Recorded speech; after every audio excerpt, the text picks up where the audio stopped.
আসসালামু আলাইকুম প্রিয় লিসেনার্স, আশা করছি আপনারা সবাই ভালো আছেন। আজ আমি আপনাদের মাঝে যে ঘটনাটি শেয়ার করতে যাচ্ছি, সেই ঘটনাটি আমাদেরকে দিয়েছেন নাটোর জেলা থেকে নূরে আলম ভাই। চলুন কোনো রকমের কথা না বাড়িয়ে আজকের মূল ঘটনাতে যাওয়া যাক। ঘটনাটির সময়কাল 1922 কি 1923 সালের মাঝামাঝি একটা সময়। এটি বলা যায় বহু আগের ঘটনা। এই ঘটনাটির সত্যতা আপনারা আজকে যারা যারা নাটোর জেলা থেকে শুনছেন তারাই হয়তো কিছুটা অনুমান করতে পারবেন। যাই হোক, এই নাটোর জেলার যে দারোগাজি হাউস, এখনকার সময়ে যে নামটা ডাকা হয়, ওই জায়গাটার নাম ছিল আগে উত্তরা রাজবাড়ি। এটি রাজবাড়ি বলার কারণ হচ্ছে এটা একটা জমিদারের বাড়ি ছিল। ওই জমিদারের বাড়ি থাকার কারণে ওইটাকে মানুষ রাজবাড়ি বলে ডাকতো, কেননা এখানে মানুষ আসলে অনেক সাহায্য পেত। এবং উনি যে ছিলেন ওই বাড়ির মধ্যে একজন কর্তা, তিনি এই এলাকার অনেক বিচার আচার করতেন। এই বাড়িতে অনেক আগে মানুষ শুনতে পেত যে মানুষের আর্তনাদ, রাত্রিবেলা মানুষ কান্না করে। এই বাড়িতে আশপাশ দিয়ে মানুষ যাওয়া আসা করতে খুব ভয় পেত।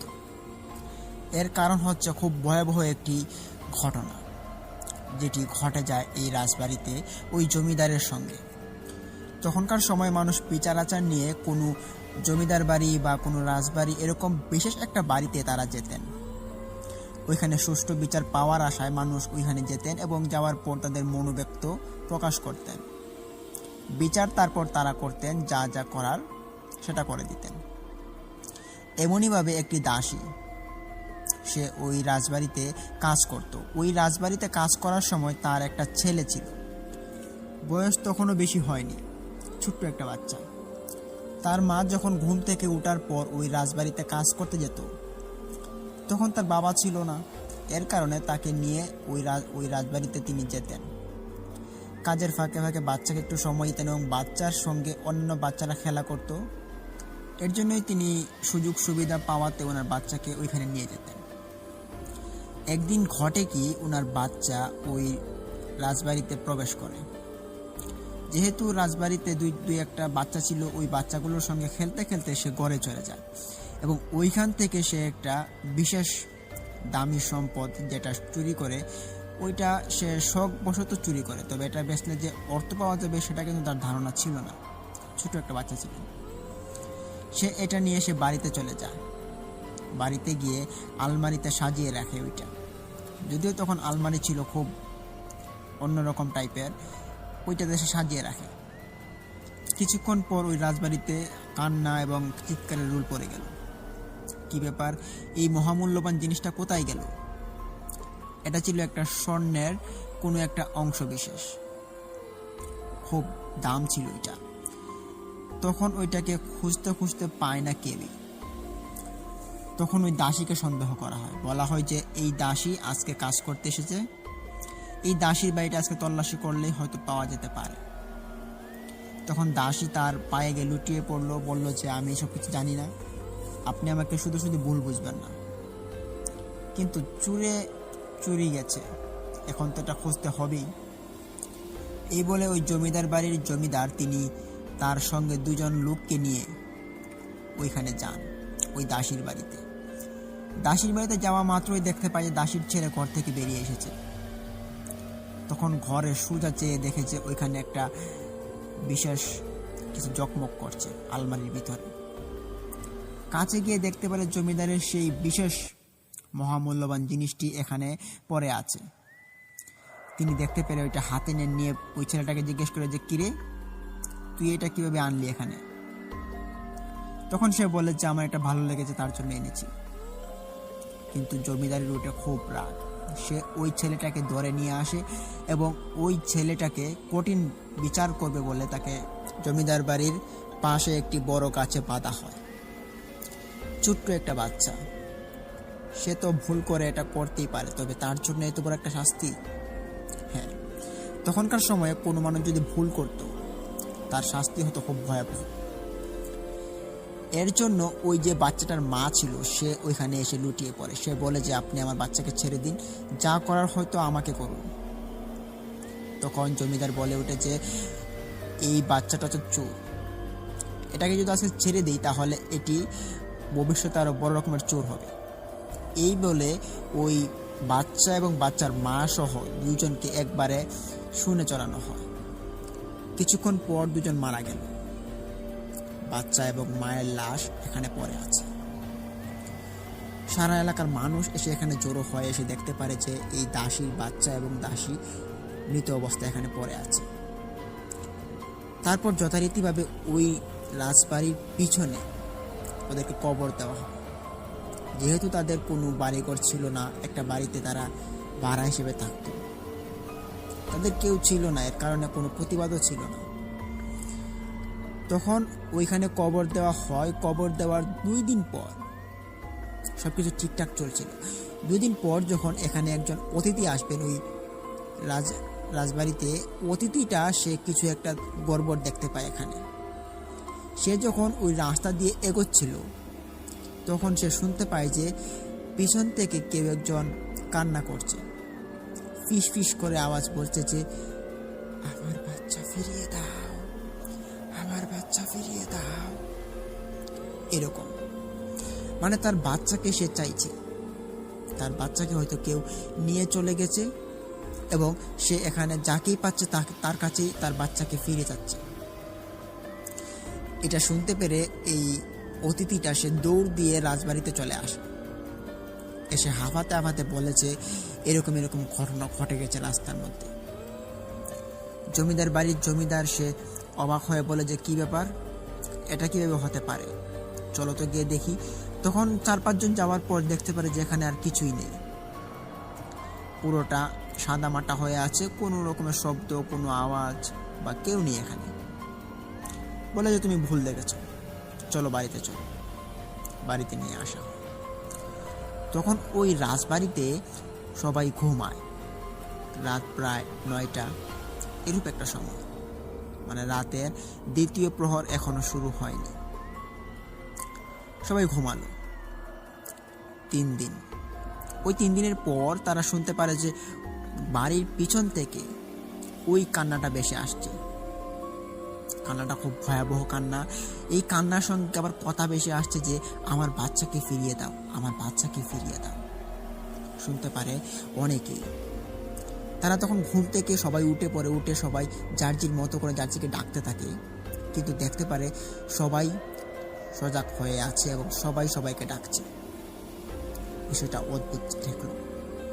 তখন ওই রাজবাড়ির জমিদার সে বাড়ি থেকে বেরিয়ে আসে এবং খোঁজাখুঁজি করে আরো কয়েকজন লোকবল নিয়ে, কিন্তু না, কিছুই পাননি। চলে যায় 4-5 দিন। 4-5 দিন একই ঘটনা প্রতিদিন রাত্রিবেলা ঘটছে। 4-5 দিন পর যখন এরকম ঘটনা ঘটছে, তারপর কিন্তু মানুষ আর বের হয় না ঘর থেকে। রাজবাড়ির জমিদার তখন বলল যে বাইরে যাই হোক, তোমরা কেউ বের হবা না, এবং এটা হতে পারে কোনো আমাদের মনের ভুল বা এটা কোনো খারাপ শক্তি, জিন বা পরি হবে। কেউ এটাকে পাত্তা দিও না, তোমরা সবাই যার মতো ঘুমাও। জমিদারের কথা শুনতে পেরে সবাই ভাবলো যে জমিদার এটা সবাইকে বুঝ দেওয়ার জন্য এরকম কথাবার্তা বলছে, কিন্তু সবাই তো আর অবুঝ না, সবাই তো বুঝে। তখন জমিদার বাড়ির জমিদারের স্ত্রী সে জমিদারের সঙ্গে ওই রাত্রিবেলা ঝগড়া করে, যেটা হচ্ছে ওই দাসীকে যে হত্যা করেছে, এই হত্যার কারণেই কিন্তু এরকম ঘটনা ঘটছে। এটি জমিদারের স্ত্রী জমিদারকে বলে। জমিদার তখন বলে যে কি বলছো উল্টাপাল্টা কথা, যদি এরকমটা হয় তাহলে তো আমাদের রক্ষা থাকবে না, আমরা মারা যাবো। তো এসব উল্টাপাল্টা কথা চিন্তা করো না। এই বলে জমিদার ঘুমিয়ে পড়ে। তখন ওই দিন রাত্রিবেলা যখন ঘুমিয়ে পড়ে, ওই রাত্রিবেলা ঘটা যায় একটা বিস্ময়কর কাহিনী। শুনতে পায় রাত্রি যখন মধ্যরাত হয়ে আসে, তখন জমিদার বাড়ির এক কোণ থেকে একজন ছেলের আওয়াজ এসেছে খুব জোরে। আওয়াজটা চিনা চিনা ঠেকলেও জমিদার সাহেব তিনি চিনতে পারেননি। যদিও চিনতে পারেননি, তারপর চিনে গেলেন। তিনি আওয়াজটা শোনার পর ঘুম থেকে হস্তচকিয়ে উঠলেন, উঠে দৌড় দিয়ে দরজা খুললেন। খুলে তিনি এক ছুটে বেরিয়ে গেলেন। গিয়ে দেখতে পারেন যে অপর পাশের যে অতিথিটা এসেছিল ওইটার দরজাটা খোলা। কি ব্যাপার, দরজা খোলা, এই তো রাত্রিবেলা, কোথায় গেল সে? তিনি ভাবছেন। আস্তে আস্তে করে এগিয়ে তিনি দরজার নিকট চলে যান। সাথে কেউ নেই, একটা লাইটও নেই, কোনো হারিকেনও নেই। তিনি ওই ঘরে গিয়ে উকি দেন। তখন নিবু নিবু করে একটা হারিকেন জ্বলছে ওই ঘরের ভিতরে। ওই হারিকেনের আলোয় তিনি যতটুকু দেখতে পেরেছেন যে এখানে একটা মহিলা বসে আছে, চুলগুলো উস্কো খুস্কো, এবং ওর অপর পাশে বিছানায় একটা মৃত লাশ পড়ে আছে। জমিদার সাহেব এটি দেখে তিনি তাৎক্ষণিক দৌড় দিয়ে এখান থেকে বেরিয়ে ওনার পরিবারের লোকজনকে ডেকে জড়ো করে। সবাই আসে, এসে দেখতে পারে এখানে ওই রকম মহিলা কেউ ছিল না, তবে অতিথি যেটা আসছিল সেটার মৃত লাশ এখানে পড়ে আছে। তখন জমিদার বলে যে এখানে তো সাদা কাপড় মোড়ানো একটা লাশ ছিল, তো এটা আমাদের অতিথি কিভাবে হতে পারে? যদিও চিন্তার বিষয় ছিল, তারা এটাকে আর গুরুত্ব দেয়নি, কেননা এই যে দায়িত্বটা, তারপর বিচারের যে আচারটা, ওইটা কিন্তু তারা নিজেরাই করত, যেহেতু একটা জমিদার ছিলেন। যাই হোক, ওই জমিদারের যখন অতিথি মারা যাওয়ার পর ওই যে দাসীর কবরটা ছিল, ওই কবরের পাশে কবর দেওয়া হয় তাকে। এরই কারণ হচ্ছে যে এই যে অতিথিটা আসছে, ওই অতিথির বাড়ি খুব দূরে, ভারতে ছিল। তখন একটা অন্যরকম সম্পর্ক ছিল, যার কারণে তারা মানুষ ভারতের এদিক থেকে মানুষ এদিকে আসতে পারত। তখন এত দূরে যদি নিয়ে যাওয়া হয়, ভালো কোনো গাড়িও নেই, তাহলে লাশের সমস্যা হতে পারে, এই ভেবে তারা এইখানেই কবর দিয়ে দেন। ওখান থেকে প্রতিদিন মানুষ আসলেও এখানে কবর দেওয়ার পর সবাই স্বস্তিতে আবার বাড়িতে ফিরেন। কিন্তু এরকম তো আওয়াজ তো আর কমছে না। সবাই দেখতে পায় যে এরকম আওয়াজ শুনতে পায়, এবং কারো কারো চোখে পড়ে এই অশরীরী ওই মেয়ের আত্মাটি। আবার কেউ কেউ এখানে ছোট বাচ্চাটিকেও দেখেছে, বসে আছে, গুনগুন করে কান্না করছে। যাই হোক, ওইটাকে যখন কবর দেওয়া হয়, কবর দেওয়ার পর সবকিছু ঠিকঠাক চলছিল। পরের কয়দিন পর জমিদারের একটা ছেলের নাতি ছিল, মানে ছেলের ঘরের ছেলে ছিল, তার বয়সটা ছিল প্রায় ওই দাসীর ছেলের বয়সের সমবয়সী। দাসীর ছেলে আর ওই জমিদারের নাতিটা তারা একসঙ্গে খেলাধুলা করত। ওই দিন রাত্রিবেলা সবাই ঘুমিয়ে পড়ে, জমিদার সহ জমিদারের যে পরিবারের লোকজন ছিল সবাই ঘুমিয়ে পড়ে, এবং জমিদারের নাতনিটাও ঘুমিয়ে পড়ে। রাত যখন গভীর হয়, হঠাৎ করে শুনতে পাই যে জমিদারের নাতনি চিৎকার করে উঠেছে। জমিদারের নাতনির চিৎকার শুনে জমিদারের যে ছেলে এবং ছেলের বউ ছিল, তারা দুজন হট করে হঠাৎ হন, কিন্তু দেখতে পান যে ওনাদের সাথে ওনার ছেলে নেই। দরজাটা খোলা আছে, দরজার দিকে চাঁদের আলো ফটফট করে আসছে। কেউ একজন দরজাটা একটু আগেই হয়তো খুলেছে। তারা ভাবলেন যে হয়তো ছেলেটা দরজা খুলেছে এবং বাইরে গেছে, কিন্তু এত ছোট একটা ছেলে, তার সাহসী হবে বা কি করে যে রাত্রিবেলা দরজা খুলে বাইরে বের হওয়ার? তখন তারা দুইজন দৌড় দিয়ে ঘর থেকে বের হয়ে দেখতে পারে যে ওদের ছেলে উঠোনে পড়ে আছে। জমিদার সহ জমিদারের পরিবারের লোকজন সবাই বেরিয়ে দেখতে পারে যে নাতনি উঠোনে পড়ে আছে। দেখতে পেরে সবাই দৌড়ে আসে নাতনির কাছে, এসে দেখতে পারে যে নাতনি মারা গেছে। দুঃখের ব্যাপার, নাতনি মারা যাওয়াতে এই জমিদার বাড়িতে একটি শোকের ছায়া নেমে আসে। তারা তখন ওই নাতনিকে কবর দেন পরদিন সকালবেলা। ইতিমধ্যে 4টা কবর এখানে দেওয়া হয়ে গেছে এই মাসের ভিতরে। তখন জমিদার মশাই ভাবলেন যে যেভাবে চলছে এই দিনকাল, আমাদের মনে হয় এখানে টিকে থাকাটা দায় হয়ে যাবে। আমাদের ইমিডিয়েটলি যেটা করতে হবে, যে কোনো ভালো একজন লোক বা উজা বা তান্ত্রিক বলা যায়, তাদেরকে ডেকে এনে ওই রাজবাড়িটাকে পুরোটা আবদ্ধ করে দিবেন, যাতে করে এখানে আর কেউ আসতে না পারে, কারো কোনো ক্ষতি না হয়। বলে যে হ্যাঁ তাই করো। পরদিন সকালবেলা সারাদিন ঘুরতে তান্ত্রিককে কোনোখানেই খুঁজে পান না।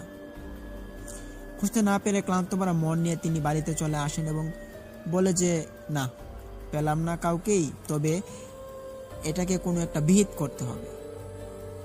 তারা বিহিত করতে করতে তাদের এমন একটা পর্যায়ে চলে আসে যখন আর কিছুই করার ছিল না। তারা না পেল কোনো তান্ত্রিক, না পেল কোনো উজা, যেটা দিয়ে তিনি ওনার বাড়িকে আবদ্ধ করবেন। যদিও তখনকার সময় এসবের ছলটা বেশি ছিল, কিন্তু তিনি পাননি খুঁজে। যাকে পাচ্ছিল তারা এই কাজ করতে পারবে না বলে জানিয়ে দেন ওই জমিদারকে। তখন বাধ্য হয়ে ওই জমিদার ওই বাড়িটা ছাড়তে বাধ্য হন। ওনার বাড়ি ছাড়ার কথা ছিল প্রায় 2 দিন পর। সবাই জার্জির মতো করে সবকিছু গোছাচ্ছে, ব্যাগ এবং কাপড়, জামা কাপড় সবকিছু গুছিয়ে সবাই নিয়ে নিচ্ছে, কেননা ওরা যাবে পাশের গ্রামে একটি বাড়িতে, ওই বাড়িতে গিয়ে সবাই উঠবে।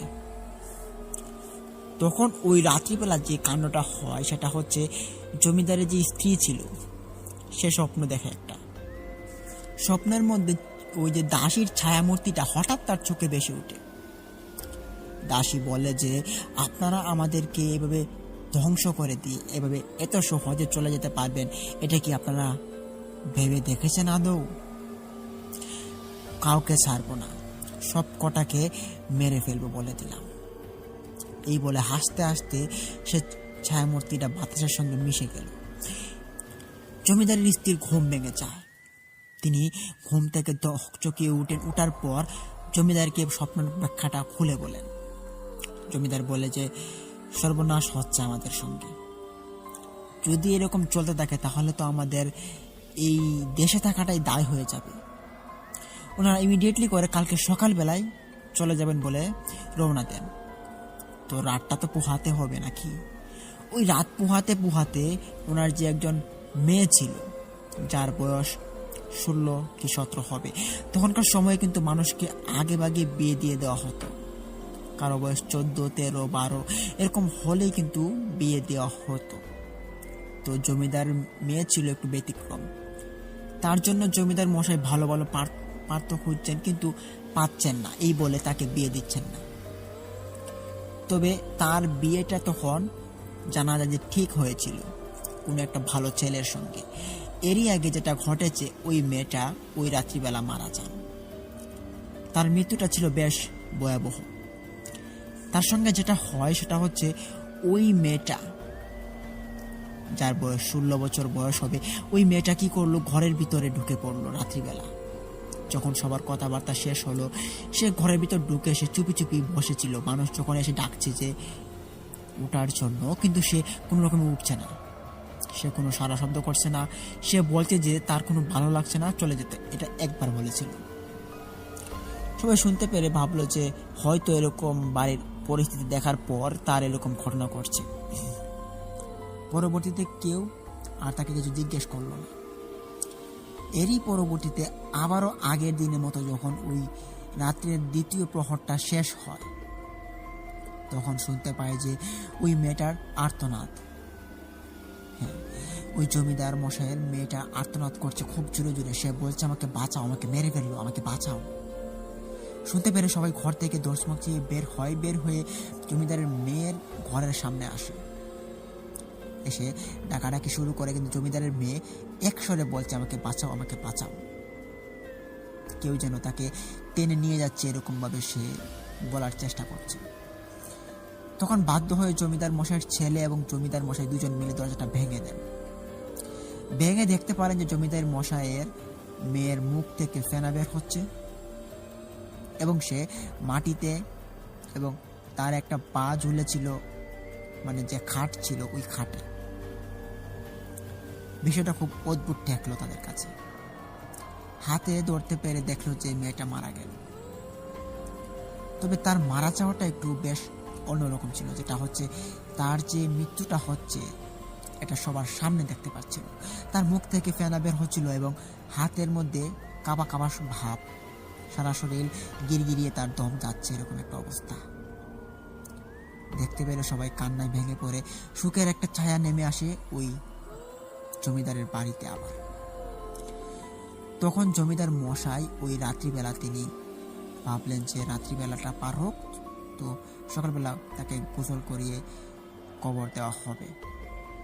এরই মধ্যে আরো একটি ঘটনা ঘটে, যেটি হচ্ছে জমিদার মশাইয়ের স্ত্রী ছিলেন, মানে ওই মৃত মেয়েটির মা। সে ওই মেয়েটিকে জড়িয়ে ধরে কান্না করছে। হঠাৎ তার হাতে অনুভূতি হলো যে তার হাতে একটু ভিজে ভিজা লাগছে, মানে পানি পড়লে যেমন হাতে একটু উষ্ণ হয়ে পড়ে এরকম হয়ে গেছে। তিনি হাতটা আস্তে আস্তে করে তার পিঠ থেকে তুলে দেখতে পারেন যে হাত রক্তে লাল হয়ে গিয়েছে। এরকম রক্ত দেখে তিনি একটু ভয় পান এবং সবাইকে ডেকে বলেছে তার পিঠ থেকে মনে হয় রক্ত বের হচ্ছে, তাড়াতাড়ি দেখো তো। তখন ওই জমিদারের স্ত্রী এবং জমিদারের ছেলের বউ তারা দুজন মিলে তার পিঠে দেখতে পারে যে হাতের একটা ছাপ, তবে এটা 5 আঙ্গুলের ছাপ নয়, এটা প্রায় 7-8টা আঙ্গুলের ছাপ হবে। দেখেই বোঝা যাচ্ছে এটা কোনো মানুষের আঙ্গুলের ছাপ নয়,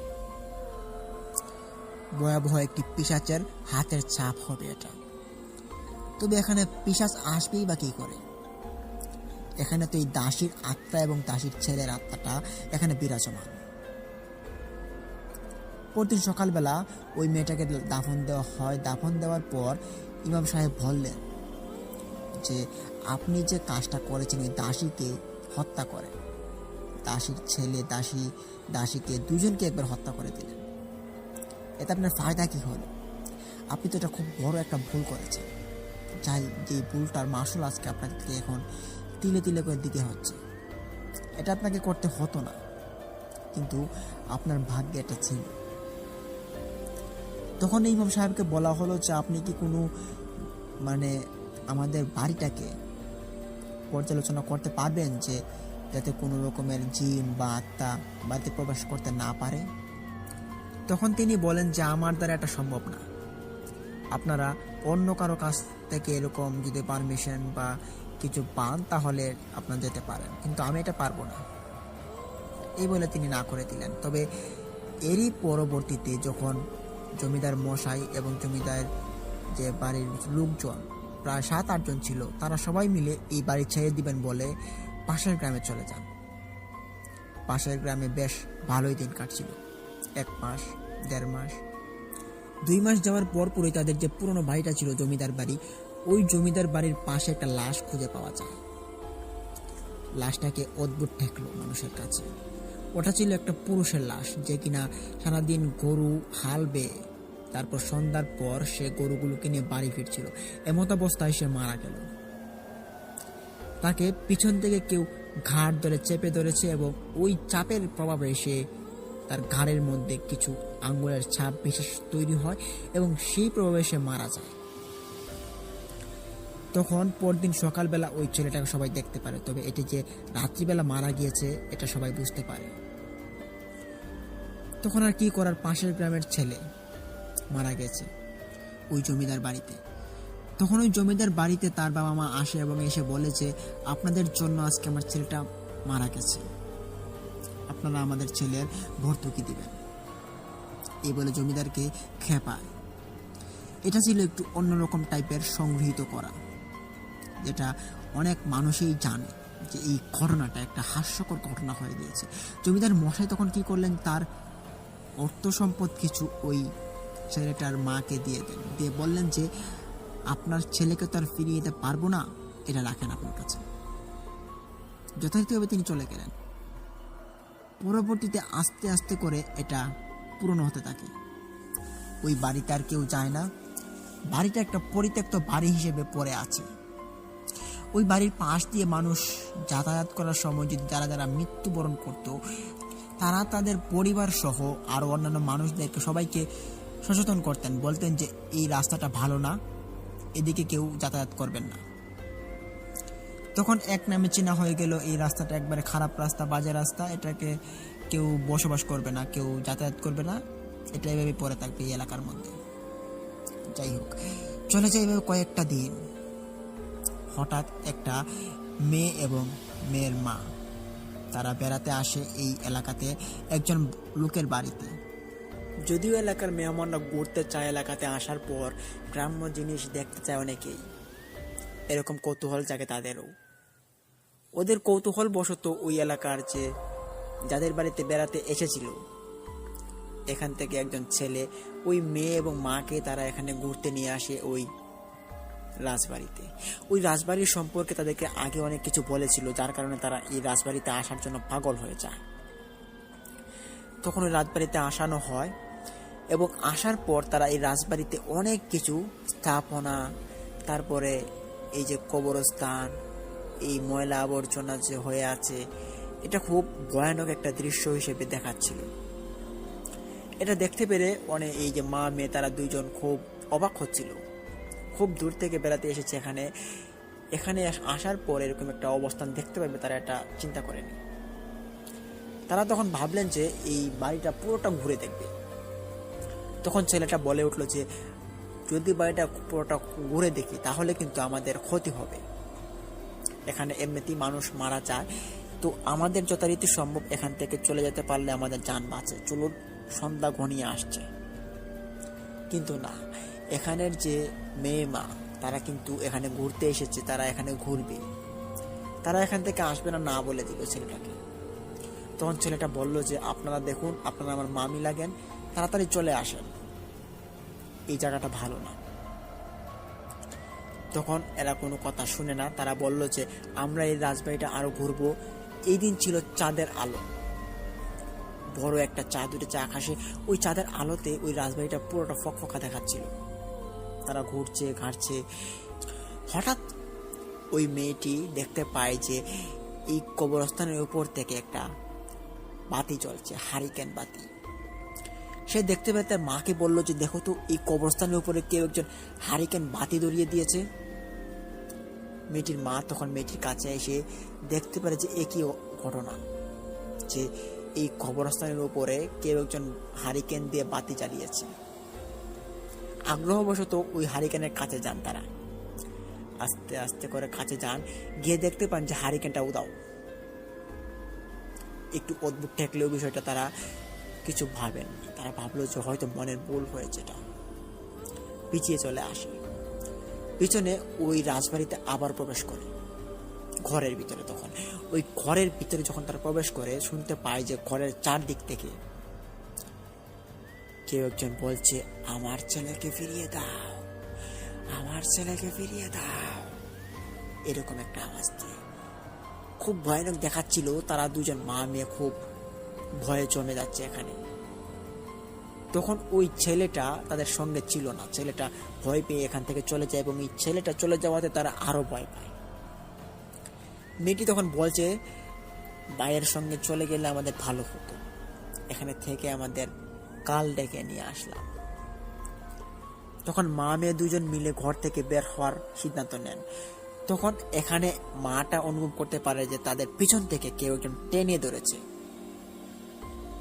খুব জোর দিয়ে টানছে। এই টানের চোটে তারা ঘর থেকে যতটুকু বের হয়েছেন আবারও ঘরের ভিতরে আটক হয়ে পড়লেন তারা দুজন। মেয়েটির মা দেখতে পারেন যে ওনাদের শরীর কেউ একজন দড়ি দিয়ে বেঁধে দিয়েছে।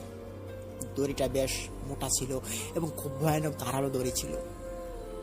মেয়েটির মা তখন ওই দড়িটা খোলার জন্য চেষ্টা করে, কিন্তু তখনই দেখতে পায় যে তার মেয়েটা মাটিতে পড়ে গেছে।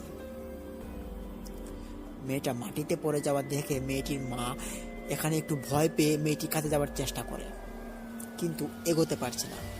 তার পুরো শরীর বাঁধা, তার মেয়েটির শরীরও বাঁধা অবস্থায় ছিল।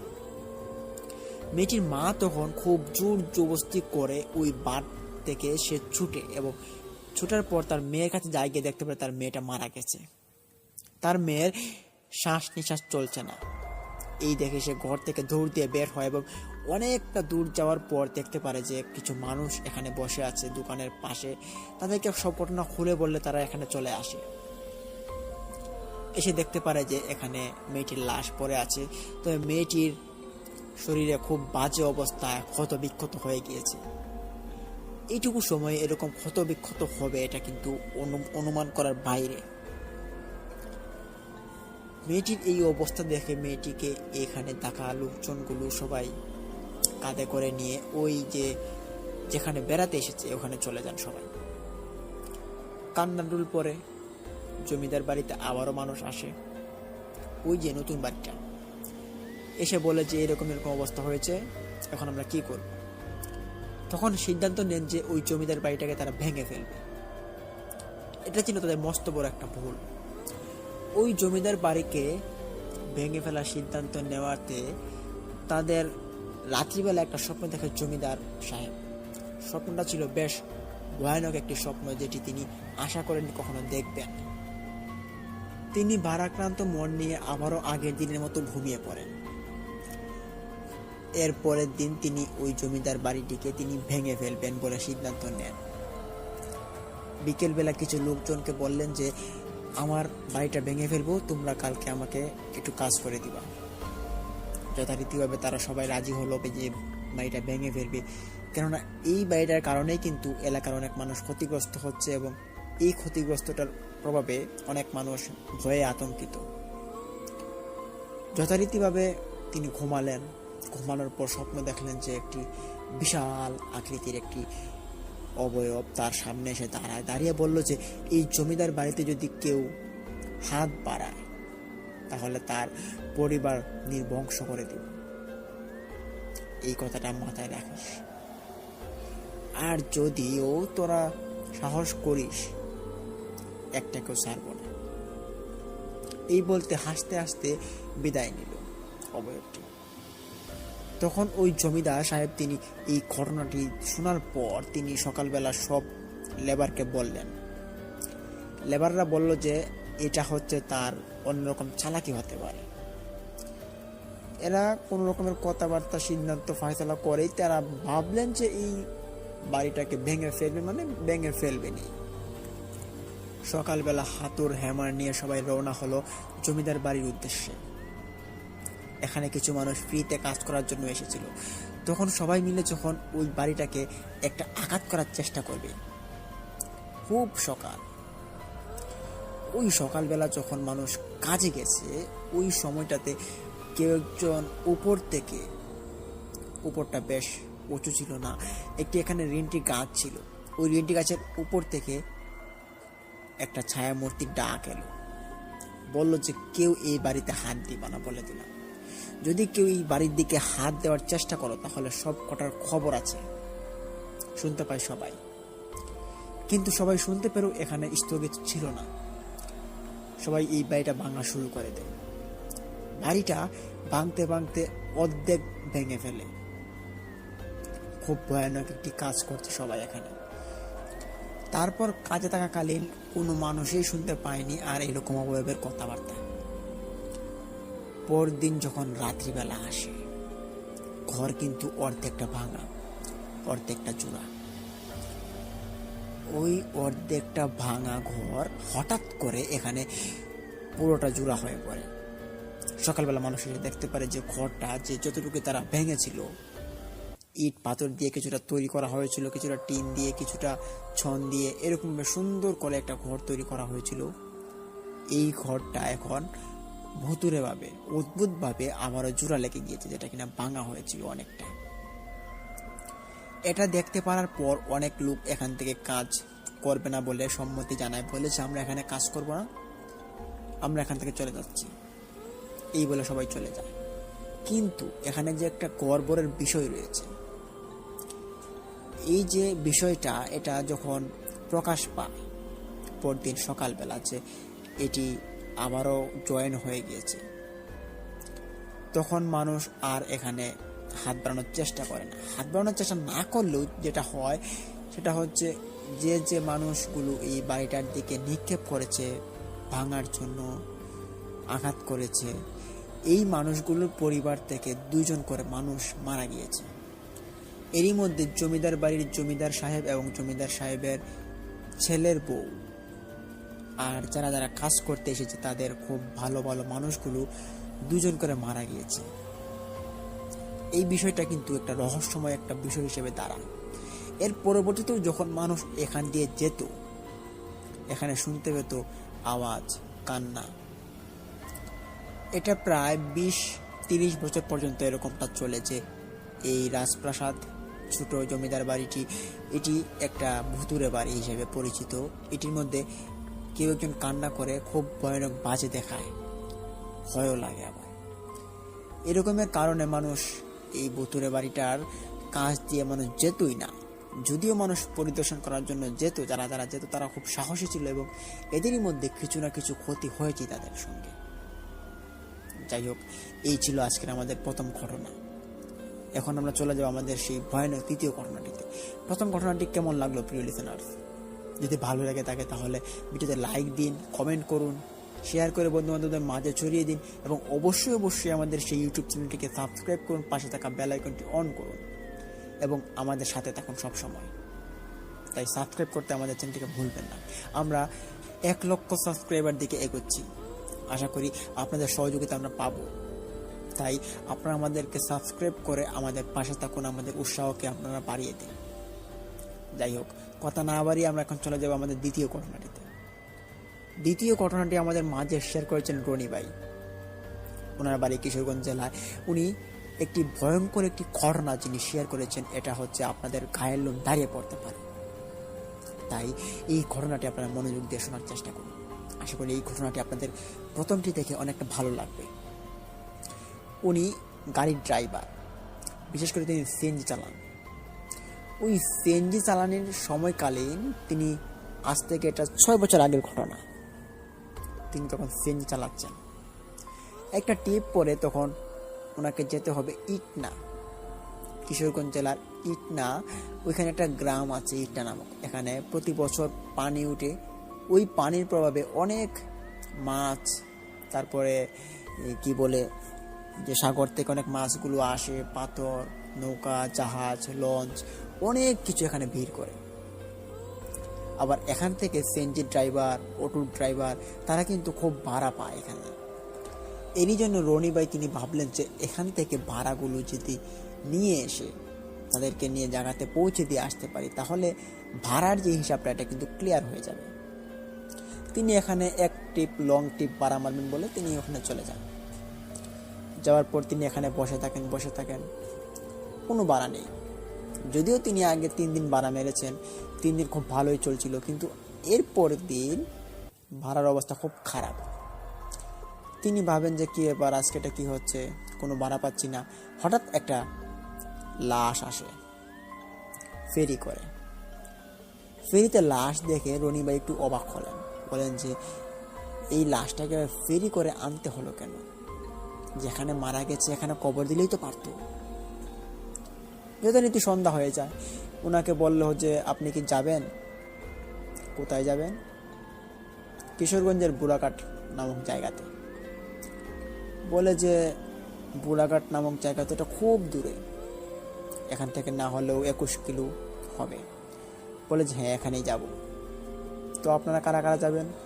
ওই যে একজন লাশ আছে আর আমরা 3 জন মানুষ, লাশটাকে পিছনে বসিয়ে দেবো আর আমরা 3 জন আপনার আশপাশ দিয়ে বসে পড়বে, যাওয়া যাবে। যাবেন কি? বলে যে ভাড়া দিতে হবে পুষিয়ে। বলে হ্যাঁ দেব। গাড়িতে চড়ে বসে সবাই। গাড়িতে বসার পর রনি ভাই তিনি গাড়ি টান দেন, গাড়ি চালান এবং ওনাদের সাথে গল্প করেন। তখন রনি ভাই যেটা করতেন, তিনি এখানে সিগারেট খেতেন। সিগারেট খাওয়ার লোকজনের সাথে কিন্তু ম্যাচ থাকে, দিয়াশলাই আর কি যেটাকে বলে। ওই দিয়াশলাই তিনি ওনার যে ক্যাশটা ছিল, মানে গাড়ির ভিতরে কিন্তু একটা টাকা রাখার জন্য একটা ক্যাশ থাকে, ওই ক্যাশের ভিতরে একটা ম্যাচ রেখেছেন। ওই ম্যাচটা যখনই তিনি হাতে নিলেন, তখনই তিনি মানে অনুভব করতে পারলেন যে পাশে থাকা 2 জন ব্যক্তি তারা ওনাকে ভয় পাচ্ছে। রনি ভাই চিন্তা করেন যে গাড়ি চালাচ্ছে আমি আর কাঁপছে ওরা, কারণ কি? তিনি এক পলক গাড়িটাকে একটু ধীর গতি করে উনি বাম পাশে তাকালেন। তাকে দেখতে পারেন যে বাম পাশের লোকটা গিরগির করে কাঁপছে। তবে এটা তো গরমের দিন, এই গরমের সিজনে বাতাস লাগলে ফুলফুলে ঠান্ডা খুব ভালো লাগে, কিন্তু এই লোকটা কি করছে? কাঁপছে। ডান পাশে তাকালেন, এদিকেও একই ঘন্ট দেখতে পারেন যে একই রকমের কাঁপাকাঁপি। ওনার বিষয়টা অদ্ভুত থেকে তিনি এখানে গাড়িটা ব্রেক করার সাথে সাথে ওই 2 জন মানুষ, পুরুষ মানুষ যারা ছিল, তারা 2 জন নেমে পড়ে ফাল দিয়ে। নেমে ওনাকে বকাবাদ্য শুরু করে, বলে যে কি এবার আপনি কি শুরু করেছেন? এটা এখানে ম্যাচ রাখার জায়গা নাকি? ফাউল যত সব ফালান এটা। রনি ভাই তখন আশ্চর্য হলেন, বললেন যে আচ্ছা ঠিক আছে, ম্যাচ ফেলে দেব। তবে আপনারা এভাবে রিয়েক্ট করছেন কেন? ম্যাচ দিয়ে তো আপনাদের কিছু করি না, আমি তো এখানে কোনো খারাপ কাজও করিনি। তখন বলে যে ম্যাচ না যদি ফেলে তাহলে তাদের গাড়িতে উঠবে না। ব্যাপার কি, ম্যাচ না ফেললে আপনারা উঠবেন না, ম্যাচের সাথে আপনাদের সম্পর্ক কি? বলে যে না, সম্পর্কের কথা তোমাকে বলা যাবে না, তবে তুমি ম্যাচটা ফেলে দিতে হবে। রনি ভাই তাই করলেন। ভাড়াটা আটকে রাখার জন্য তিনি ম্যাচটাকে ফেলে দিলেন এবং ওনাদেরকে গাড়িতে চাপিয়ে বসলেন। যাচ্ছেন যাচ্ছেন যাচ্ছেন, হঠাৎ করে যখন একটা দিঘির কাছে চলে আসে, এটি বেশ পুরনো একটা দিঘি, ওই দিঘিটা প্রায় নর্দমায় এখন ভর্তি হয়ে গিয়েছে। ওই দিঘিটা পারে যখন এসে তিনি দাঁড় করান গাড়িটা, তখনই তিনি লক্ষ্য করেন যে এই গাড়ির পাশে যে লাশটা ছিল মানে গাড়ির ভিতরে, ওই লাশটা আস্তে আস্তে করে ছোট হয়ে যাচ্ছে। রনি ভাই অবাক করা বিষয় নিয়ে তিনি লাশটার দিকে হাত দিয়ে ধরেন, হাত দিয়ে ধরার সাথে সাথে লাশটা অদৃশ্য হয়ে যায়। রনি ভাই ভয়ে তাণ্ডব হয়ে পড়েন। তিনি তখন দৌড় দিয়ে সামনে আসেন এবং সামনে এসে দেখতে পারেন যে ওই যে লোকগুলো যে এসেছিল তাদেরকে আর দেখা যাচ্ছে না। তিনি আবারও সিএনজিতে চেপে বসেন। তিনি তখন সিএনজি টান দিবেন, এমনই অবস্থায় দেখেন যে পিছনের লাশটা আবার উদয় হয়েছে। পিছন দিকে ফেলে দেখে লাশটা এখানে আবারও আগের মতো পড়ে আছে। কিছু না ভেবে তিনি গাড়িটা আবারও টান দিবেন, তখন আবার দেখতে পারেন যে ওনার পাশে যে দুইজন মানুষ ছিল, ওই মানুষগুলো আবার ওনার পাশে এসে বসে পড়ে। উনি তখন ভয়ে চৌচুম্বন হয়ে পড়ে। উনি তখন বুঝতে পারে যে ওনার সঙ্গে এখন একটি প্যারানর্মাল ঘটনা ঘটতে চলেছে। জিজ্ঞেস করলেন যে ভাই আপনারা কারা? বলে যে আমরা তো মানুষ, আপনার মতো মানুষই। কেন, আপনি গাড়ি চালাবেন না? বলে যে না, আমি তো গাড়ি চালাবো, তবে আপনাদেরকে তো আমি চিনিনি, তবে আপনারা তো রাস্তার ওই পাশে গেলেন প্রস্রাব করার জন্য, আমি পিছন ফিরে দেখলাম যে লাশটা নেই, উদাও হয়ে গিয়েছে। আপনারাও নেই, আপনারা কিভাবে আবার চলে আসলেন? লাশটাও চলে আসলো কিভাবে? লাশকে কি আপনাদের সাথে নিয়ে গেলেন? বলে যে না, আমরা লাশ কেন নিব আমাদের সাথে? তুমি কি পাগল হয়েছো নাকি? তোমার মনের ভুল হতে পারে। রনি ভাই বলে যে এত বড় মনের ভুল, এটা কি আদৌ সম্ভব? এটা তো আদৌ সম্ভব না। কারণ আমাদের সাধারণ জ্ঞানে বলে যে মানুষ যদি একটা জিনিস দেখে ভয় পায়, সেটা কিন্তু একটা প্যারানর্মাল ঘটনা হিসেবে পরিলক্ষিত হয়। যাই হোক, পরবর্তী স্টেপে আসা যাক। তিনি আবার বললেন যে না, আমার এই বিষয়টা একটু অদ্ভুত ঠেকছে, আমি আর যেতে পারবো না, আপনারা এখান থেকে একটা সিএনজি করে নিন এবং ওই সিএনজি দিয়ে আপনারা বোরাঘাট চলে যান, এখান থেকে আর কয়েক টাকা ভাড়া লাগবে। কিন্তু ওই লোকগুলো তারা না করছিল, বলছিল যে আপনার গাড়িতে উঠেছি মানে আপনার গাড়ি দিয়ে যাব, আর অন্য কোনো গাড়িতে উঠতে পারবো না, যেতেও পারবো না। ওকে, তখন বাধ্য হয়ে তিনি ওই গাড়িটা আবার চালাতে শুরু করলেন। গাড়ি চালাতে চালাতে তিনি যখন ওই বোরাঘাটের এক পর্যায়ে চলে আসবেন, ওইখানে একটা দোষী বাড়ি ছিল। ওই দোষী বাড়িটা অনেক পুরনো একটি বাড়ি। ওই বাড়ির মধ্যে ঘটে যায় এখানে আরো একটি ঘটনা। বাড়ির কাছে আসার পর ওই তিনজন মানুষ বলে ওঠে যে এই বাড়ির পাশে রেখে দাও আমাদেরকে। রনি ভাই বললেন যে এটা কি আপনাদের বাড়ি? এটা তো কোনো মানুষ থাকে না এই বাড়িতে, বাড়ি তো খুব দোষী বাড়ি, আমি আগেও শুনেছি বাড়িটা খুব দোষী, তো আপনারা এখানে কিভাবে থাকেন? বলে যে আমরা নতুন বাসা ভাড়া নিয়েছি এখানে, আমরা এখানেই থাকবো। তিনি বলেন যে অদ্ভুত বিষয়, যে বাড়িতে মানুষ মাগনা থাকতে চায় না, এই বাড়িতে আপনারা বাসা ভাড়া নিয়েছেন, হাস্যকর বিষয় এটা। তখন বলে যে না, আমরা এটা ভাড়া নিয়েছি, তবে আমরা এখানেই থাকবো আজকে থেকে। বলে যাই হোক, আপনারা থাকুন এখানে, আর এখানে কিন্তু ভূতের ভয় আছে, আপনারা একটু সাবধানে থাকবেন, ঠিক আছে? এখন আমার ভাড়াটা দিয়ে দেন, আমি চলে যাই। ভাড়া যেই না চাইলো তিনি, তেমনি ওই যে পুরুষটা ছিল, ওই পুরুষটা সে দানব আকৃতির হয়ে যাচ্ছে। এত বড় একজন মানুষ সে কখনো দেখেনি তার চোখের সামনে। সে খুব ভয় পায় এবং ভয় পেয়ে পিছন ফিরতে ফিরতে সে সিএনজিতে এসে একটা ধাক্কা খায়।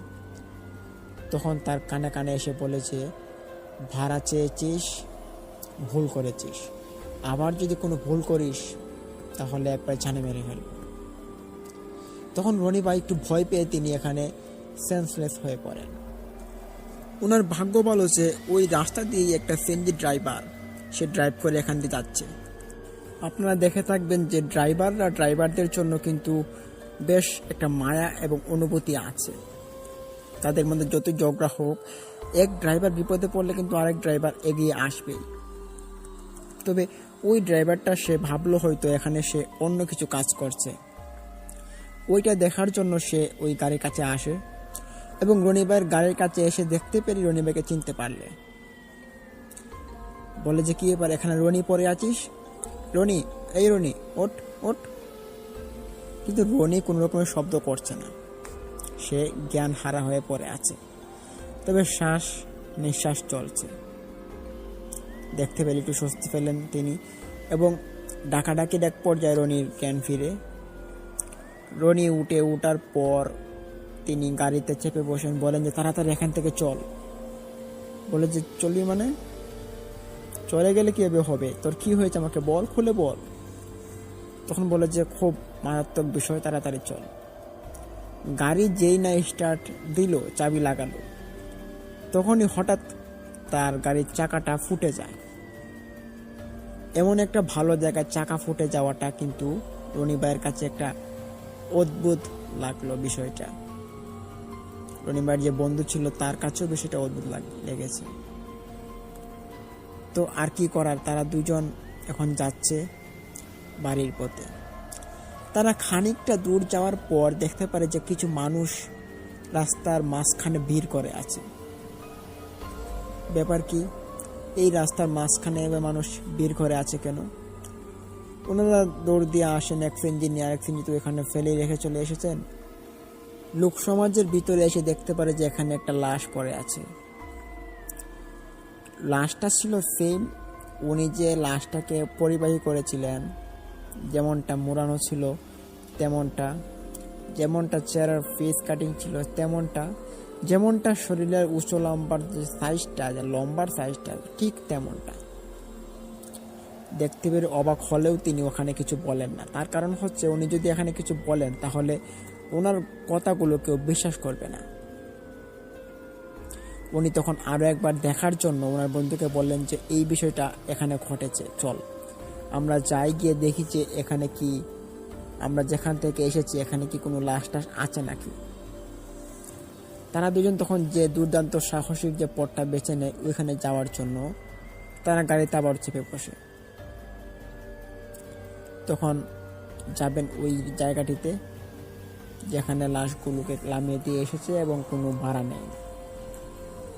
যেতে যেতে তারা অনেকটা দূর চলে যায় এবং গিয়েই তারা দেখতে পায় যে এখানে 4 জন মানুষ বসে একটা যজ্ঞ করছে এবং ওই যজ্ঞর ভিতরে একটা লাশ পড়ে আছে। দৌড়ে যাওয়া হয়, গিয়ে তিনি বললেন যে কি ব্যাপার, তোমরা এখানে এই লাশ কোত্থেকে পেলে? বলে যে আমার ভাইয়ের লাশ আমি পাবো না, কে পাবে? পাগল, তুই কি পাগল নাকি?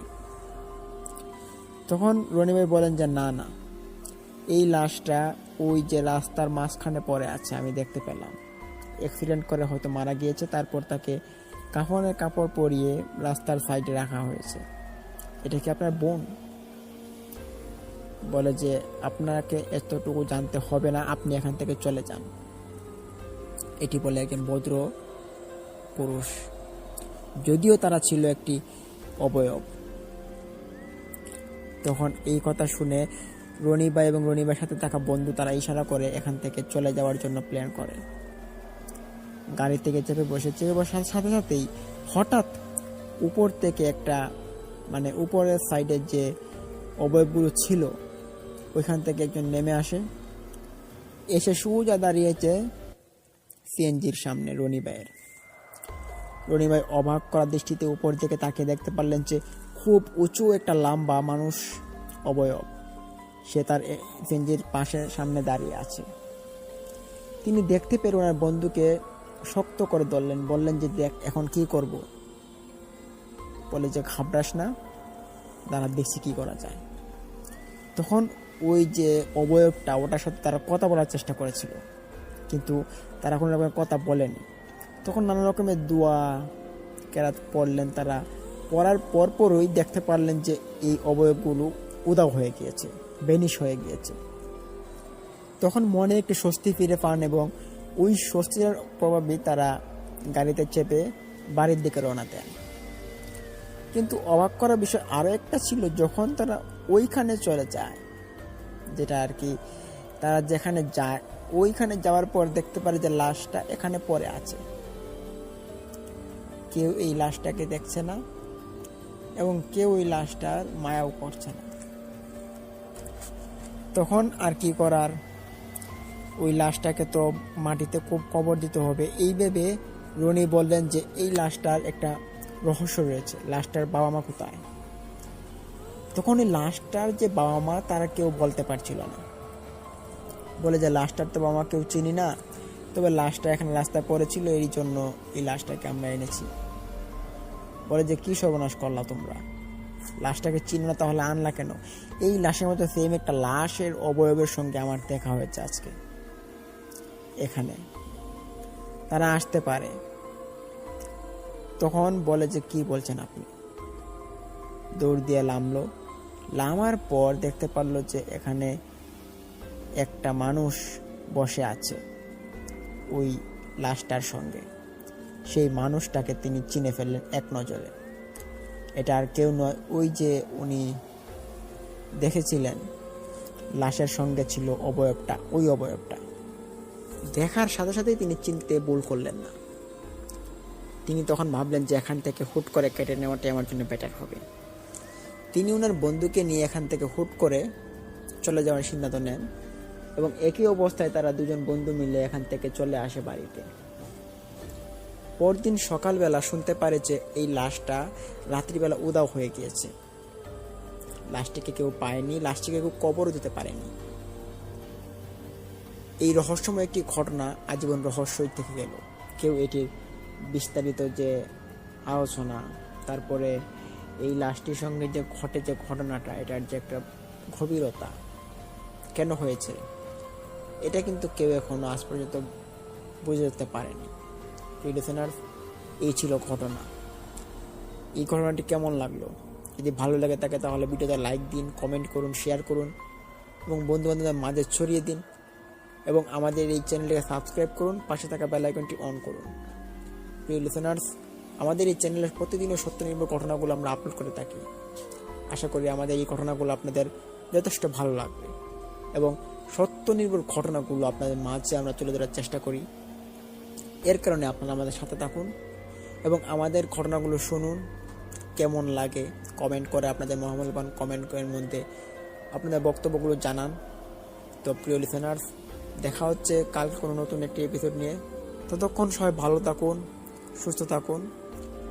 আসসালামু আলাইকুম।